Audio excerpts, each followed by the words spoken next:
ओम गण गणपते नमः। ओम नमो नारायण। मेरे चैनल पर आप सभी का हार्दिक स्वागत है। आज की इस वीडियो में हम पंच भीखों की कहानी को सुनेंगे, जिसे पंच तीर्थ की कहानी भी कहा जाता है, जो कार्तिक मास के अंतिम 5 दिनों में अवश्य सुननी चाहिए। पूर्णो नहाई पड़वा नहाई, 5 रतन पंच तीरथ, पंच भीखम नहाई, आधे का लाई आंवला आधे की राई, राई दामोदर सांवला जिसने सृष्टि रचाई, राजा के घर उतरी पुत्री बनाई, राजा लाया ब्याह के रानी बनाई, 4 चक्कर 4 मक्कर 4 दिए की लौ, मैं तुझसे पूछूं कृष्ण जी कब निस्तारा होए, जब आएगा कार्तिक का महीना तब निस्तारा होए। एक साहूकार के बेटे की बहू थी। कार्तिक के महीने में सुबह जल्दी उठकर गंगा जी को नहाने जाती थी। वह पराये पुरुष का मुख नहीं देखती थी। कार्तिक के महीने में एक राजा का लड़का भी गंगा जी पर नहाने जाया करता था। राजा का लड़का कहता था कि मैं तो सुबह नहाने आता हूँ, परंतु मेरे से पहले कौन नहाकर चला जाता है। जब 5 दिन कार्तिक के बीत गए, तब उस दिन साहूकार के बेटे की बहू तो नहाकर वापस जा रही थी और राजा का बेटा नहाने के लिए आ रहा था।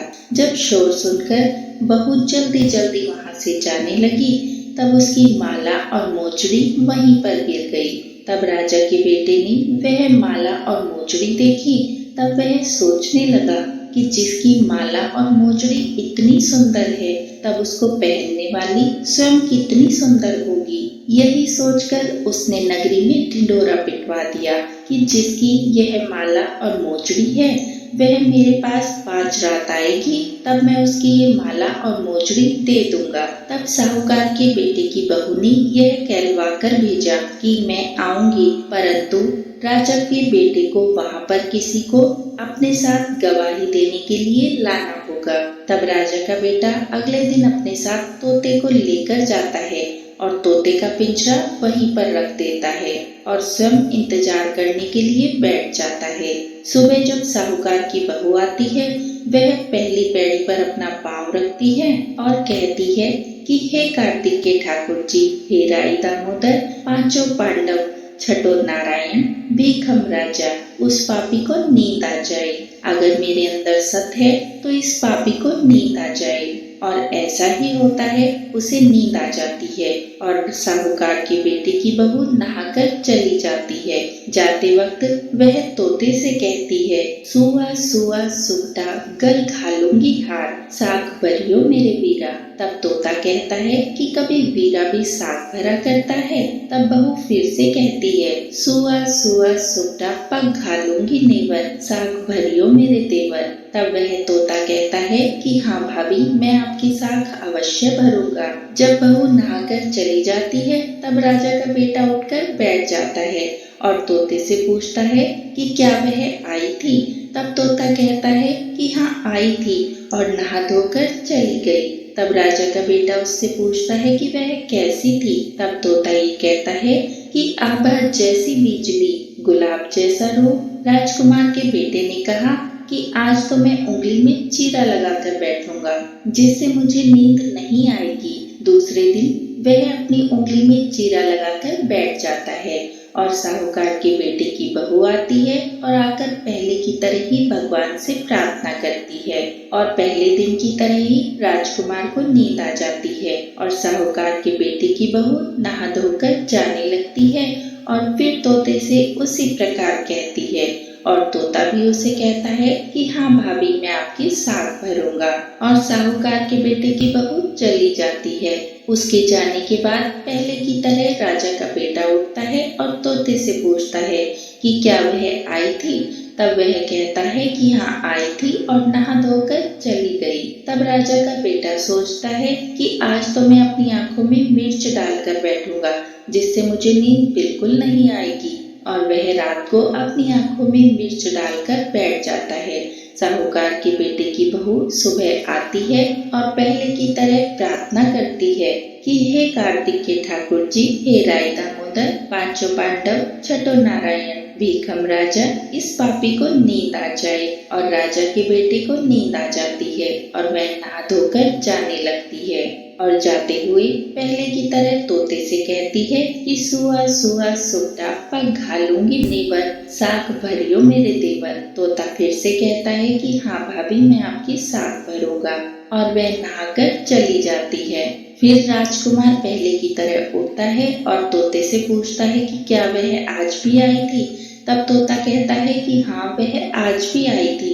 राजकुमार को बड़ा आश्चर्य होता है कि मैं आज आंखों में मिर्च डालकर बैठा था, परंतु फिर भी मुझे नींद आ गई। तब वह सोचता है कि आज तो मैं आग की अंगीठी रख बैठूंगा, जिससे मुझे नींद नहीं आएगी, और वह अगली रात को अंगीठी रखकर बैठ जाता है। अगली सुबह फिर साहूकार की बहू आती है और फिर से भगवान से प्रार्थना करती है और कहती है कि 4 रात तो निकल गई हैं, आज की रात भी निकल जाए। हे कार्तिक के ठाकुर जी, हे राय दामोदर, पांचों पांडव, छठो नारायण, भीखम राजा, इस पापी को आज भी नींद आ जाए। और उसे नींद आ जाती है। भगवान उसका सत रखते हैं और राजकुमार को नींद आ जाती है। जब वह नहाकर जाने लगती है तब तोते से कहती है कि इस पापी से कह देना कि तेरी 5 रातें पूरी हो गई, इसीलिए अब मेरी माला मोजड़ी मेरे घर भेज दे। फिर राजा का बेटा उठता है और तोते से पूछता है कि क्या वह आज भी आई थी, और तोता कहता है कि हाँ आई थी, और आज तो आपके लिए एक संदेश देकर गई है। उसने अपनी माला और मोजड़ी अपने घर पर मंगवाई है, क्योंकि आपकी शर्त के अनुसार 5 दिन पूरे हो गए। तब राजकुमार ने सोचा कि वह तो सच्ची थी, इसीलिए भगवान ने उसका सत रखा है। थोड़े दिन के बाद राजकुमार के शरीर में कोढ़ हो जाता है, वह कोढ़ से तड़पने लगता है। तब राजा ने ब्राह्मणों को बुलाकर पूछा कि मेरे बेटे का शरीर क्यों जल रहा है।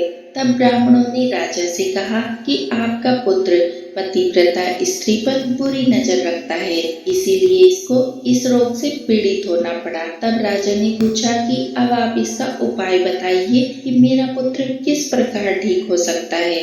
तब ब्राह्मण ने कहा कि अगर उस साहूकार की बहू को ये अपनी धर्म की बहन बना लेगा और उसके नहाए हुए जल से नहाएगा, तब इसका कोढ़ स्वयं ही नष्ट हो जाएगा। राजा ब्राह्मणों की बात मानते हैं और राजकुमार से कहते हैं कि तुम साहूकार के घर जाओ, उसकी बहू को अपनी धर्म की बहन बनाओ और उसकी माला मोजड़ी उसको वापस कर दो और उसके नहाए हुए जल से स्वयं नहा लो।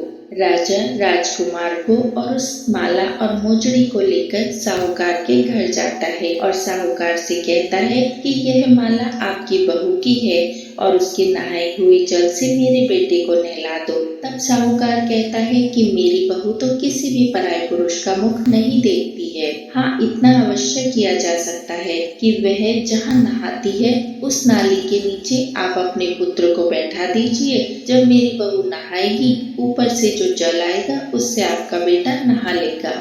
राजा को साहूकार की बात पसंद आ जाती है। राजकुमार उस नाली के नीचे बैठ जाता है। जब वह बहू नहाती है तो उस जल से राजकुमार का कोढ़ ठीक हो जाता है। तो हे पंचभीखु देवता, जैसे आपने साहूकार की बहू का सत रखा, वैसे ही सबका रखना। कार्तिक व्रत करने वालों पर सभी पर कृष्ण भगवान की कृपा बनी रही। आशा है आपको आज की ये कहानी पसंद आई होगी। कोई भी त्रुटि हुई है तो क्षमा कीजिए, और अगर पसंद आई है तो चैनल को लाइक, शेयर और सब्सक्राइब अवश्य कर दीजिए। राधे राधे, जय श्री कृष्ण।